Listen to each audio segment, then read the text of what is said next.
Mukunda jewellery హనుమకొండలోని అతిపెద్ద jewellery mart December 14న గొప్ప ప్రారంభం.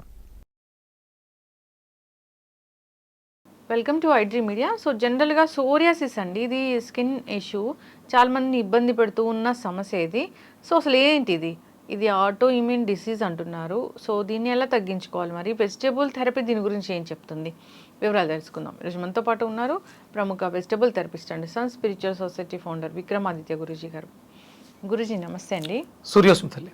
గురూజీ, అంటే ఆటో ఇమ్యూన్ డిసీజ్లు ఎందుకు వస్తాయి అంటే అప్పటి వరకు వాళ్ళకి ఏమి జబ్బులు రాకపోతే అదే ఆటో ఇమ్యూన్ అయి వస్తాయా? అదే ఇప్పుడు మనం ఈ మధ్య కాలంలో బాగా వింటున్నాం, మీ శరీరంలో రక్షణ వ్యవస్థ తిరుగుబాటు చేయడం, అంటే మిమ్మల్ని రక్షించాల్సినటువంటి వ్యవస్థే మీ మీద యుద్ధం చేయడం ద్వారా ఈ సమస్య ఎక్కువగా, అది సిచ్యువేషనల్ పరంగా ఒక్కొక్కటికి ఒక్కొక్కలా, అంటే ఒక్కొక్క ఆర్గాన్లో ఒక్కొక్కలా రిఫ్లెక్ట్ అవడం వల్ల అవి మనకి పనిచేస్తాయి. ఇప్పుడు మీరు అడిగింది సోరియాసిస్ అనేది, ఇది మనం చర్మం మీద ఎక్స్పోజ్ అవుతూ ఉంటుంది, ఇవి పైకి కనిపిస్తూ ఉంటాయి. అంటే చాలా రకాల ఆటో ఇమ్యూన్ డిజార్డర్స్ మనం ఇబ్బంది పెడుతూ ఉంటాయి. ప్రధానంగా ఇక్కడ ఎక్కువ జనం ఫేస్ చేసేది లివర్ ఇష్యూస్కి సంబంధించి చర్మ వ్యవస్థ. అంటే మనం 12 రకాల వ్యవస్థలే ఉన్నాయి, ఈ 12 రకాల వ్యవస్థలకు సంబంధించి మాత్రమే మనకి ప్రాబ్లమ్స్ వస్తాయి, అంతకు మించి రావు. ఆ 12లోనే మన gut health, digestion system, urinary system, kidney system, నరాలకు సంబంధించిన వ్యవస్థ, వాయుమండల వ్యవస్థ, మన బయోమెట్రిక్ క్లాక్, డిఎన్ఏ, కణజాల నిర్మాణము, లివర్, రెస్పిరేటరీ ఊపిరితిత్తులు, లింఫాటిక్ సిస్టమ్, 9th వచ్చి బోన్, మన skeleton system, endocrine gland system, exocrine gland system, circulatory system. ఇవి కేవలం ఈ 12. ఇక్కడ మనకి డైజెషన్ సిస్టమ్, అరుగుదల, గట్ హెల్త్, ఆహారం, ఈ వీటి మీద ఆధారపడి ఉంటుంది. యూరినేటరీ, కిడ్నీ దీని మీద ఉంటుంది. నర్వస్, మన శరీరం ఉన్న నరాలన్నీ కూడా. ఇలా ఈ 12 సంబంధించినటువంటి ఈ కణాలన్నీ కూడా, ప్రతి కూడా అంటే ఎన్నైతే ఆర్గాన్స్ ఉన్నాయో అవన్నీ కూడా ఒక చిన్న మైక్రో లెవెల్లో ఉన్నటువంటి కణాల్లో ఉంటాయి. ఇక్కడ మన శరీరం డ్యామేజ్ అవ్వడానికి, వ్యవస్థ పాడవడానికి ప్రధానంగా దోహదం చేసేది పదార్థం. మనం లోపలికి ఇస్తున్నటువంటి ఆహారం ఏదైతే ఉందో అది బ్రహ్మ పదార్థం, అదే సెల్గా రూపాంతరం చెందుతుంది. ఆ లోపల ఉన్నటువంటి సెల్లో ఉన్నటువంటి ఆర్గాన్స్ ఏవైతే 12 ఆర్గాన్స్ మనం చూస్తున్నాం, అవన్నీ కూడా మళ్ళీ మైక్రో లెవెల్లో ఆ కణంలో, ఆ సెల్లో ఉన్నాయి. అందుకని మనం తీసుకునే ఫుడ్ ఆ పర్టికులర్ మస్కిల్ రెస్పిరేటరీకి వెళ్ళాలి, రెస్పిరేటరీ దగ్గర ఫామ్ అవుతూ ఉంటాయి. కిడ్నీ సంబంధించిన సెల్స్, డెడ్ సెల్స్ డ్రాప్ అవుతూ ఉంటాయి, కొత్తవి ఫామ్ అవుతూ ఉంటాయి. ఇప్పుడు కూడా ఇదంతా కూడా రిజునవేట్, పునరుత్పత్తి ప్రతినిత్యము మన శరీరంలో కోట్ల కణాలు మరణిస్తూ బయటకు వస్తూ కొత్తవి ఫామ్ అవుతూ ఉంటాయి. ఇవన్నీ జరగాలి. అప్పుడు మనం తీసుకునేది ఏముండాలి? జీవంతో కూడింది ఉండాలి, దాంట్లో ఆ జీవం ఉండాలి. మనం ఇప్పుడు చేసే పెద్ద తప్పు ఏంటంటే కేవలం టేస్ట్ చూస్తున్నాం. విపరీతమైనటువంటి ప్రాసెస్, విపరీతమైనటువంటి ప్రచారం. అమ్మ ఇందాకేదో నేను విన్నాను, అంటే చికెన్ గ్రిల్ చేస్తారు కదా, చాలా ఐస్ గడ్డలు వేసి గ్రిల్ చేస్తారు, అంటే అది ఏంటో నాకు అర్థం కాలేదు గురుగారు. అలాంటి విరుద్ధమైన పనులు చేసి, విరుద్ధమైన విధంగా తయారు చేసింది తింటే జబ్బులు రాక ఏమొస్తాయి? ఇప్పుడు మీరు బాగా అర్థం చేసుకోండి, ఒక బేబీకి బర్త్ ఇవ్వాలంటే నీ ఊమ్ ఎలా ఉండాలి అంతే. లోపల ప్రతిదీ A to Z మళ్ళీ మైక్రో లెవెల్స్లో బ్లూ ప్రింట్ ఉంటుంది.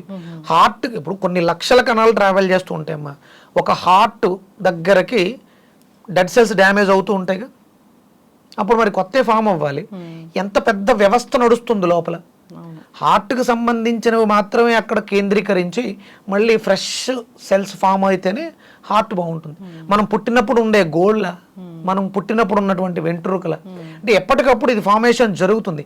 ఎంత మైక్రో లెవెల్లో వర్క్ జరుగుతుంది. కొన్ని కోట్ల కణాలు వాటి పని అవి చేసుకుంటూ వెళ్తున్నప్పుడు మనం పెట్టే ఫుడ్ విపరీతంగా, ఈ మధ్యకాలంలో విపరీతమైనటువంటి ప్రచారం, మాంసానికి కానీ గుడ్లకు కానీ నాన్ వెజిటేరియన్ మీద విపరీతమైన ప్రచారం. గుడ్లు 5-6 తినండి. ఇప్పుడు ప్రకృతిలో ఒక గుడ్లు తినేది.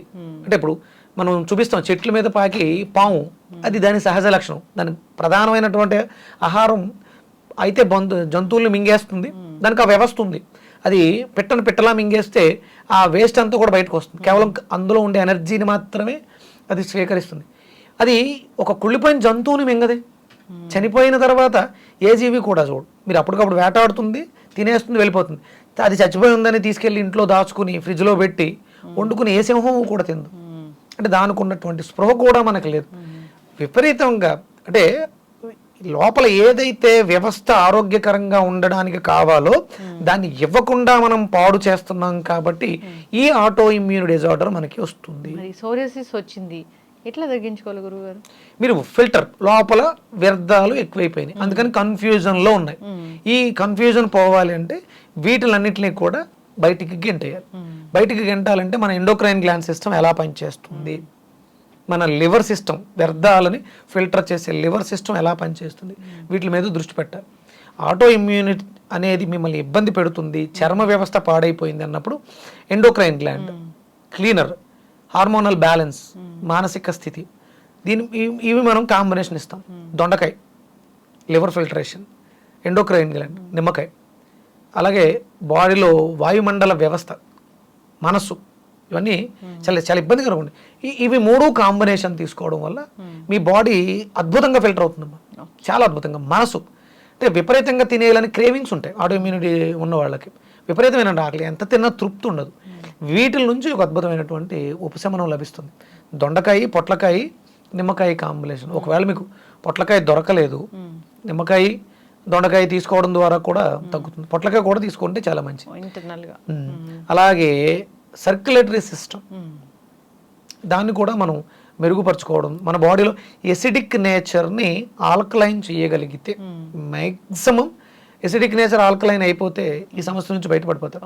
దీనికి అరటికాయ చాలా అద్భుతంగా పనిచేస్తుంది, అరటి పువ్వు, అరటి దోట, ఇవి చాలా అద్భుతాలు. అరటి పళ్ళు మంచివి. అంటే ఇప్పుడు ఏదో స్ప్రేలు కొట్టేసి మొగ్గు పెడుతున్నారు అలాంటివి కాకుండా కొంచెం న్యాచురల్గా ట్రై చేయండి, రిక్వెస్ట్ చేయండి. ఒకవేళ పట్టుకెళ్తే స్ప్రే చేసి ఉన్నాయో మనకు తెలియదు, ఉప్పు నీళ్ళు కలిపేసి దాంట్లో ఈ అరటి పళ్ళని ఒక గంట సేపు ఉంచి శుభ్రంగా మళ్ళీ వాష్ చేసి పక్కన పెడితే అవి కొంచెం ఫ్రెష్గానే ఉంటాయి. అలాంటి అరటిపళ్ళని రెగ్యులర్గా తినడం ద్వారా ఈ సమస్య నుంచి బయటపడి, సోరియాసిస్ అనేది అంటే పూర్వం ఎక్కడ లేదమ్మా, అరగని పదార్థం శరీరంలో వ్యర్థంగా ఉండిపోవడం ద్వారా అది ఫామ్ చేసేటువంటి ఫార్మేషన్ వ్యర్థాలు బయటికి ఎక్స్పోజ్ అవుతుంది, చూపిస్తుంది. ఇది సమస్య. ఆ ఎసిడిక్ నేచర్ని ఆల్కలైన్ చేయడమే ప్రధానంగా. అందుకని ప్రాసెస్ చేసిన ఫుడ్స్ తగ్గించి తక్కువ ప్రాసెస్ ఉండే ఫుడ్స్ని ఎక్కువగా తీసుకోవడం ద్వారా ఇందులోంచి బయటకు రావడానికి అవకాశం. ఖచ్చితంగా గురువుగారు చాలా చక్కగా చెప్పారండి. సోరియాసిస్ వచ్చింది అని అన్నప్పుడు వాళ్ళు చాలా ఇబ్బంది పడుతూ ఉన్నామని చెప్తూ ఉంటారు. అయితే దానికి చాలా చక్కటి మంచి హోమ్ రెమెడీ ఉంది. మీరు చెప్పినట్లుగా మంచి జ్యూసెస్ తీసుకోవాలి, ఆల్కలైన్ చేయాలి బాడీ. దాంతోపాటు ఆముదం అద్భుతంగా పనిచేస్తుంది. ఇప్పుడు తలకే చుండ్రులా ఎక్కువగా ఉందమ్మా, మీరు రెగ్యులర్గా పైన అప్లికేషన్ చేస్తూ నెలకొకసారి మనం ఒక 50 ml ఆముదాన్ని ఇంటర్నల్గా తీసుకోవడం ద్వారా, అంటే బయటికి గెంటుతుంది, దీని ద్వారా అది మనం ఇంటర్నల్గా మనమేమే మలద్వారం ద్వారా బయటికి గెంటేసే వ్యర్థాలని. ఆముదానికి ఆ క్లెన్జింగ్ ప్రాపర్టీస్ ఎక్కువగా ఉన్నాయి.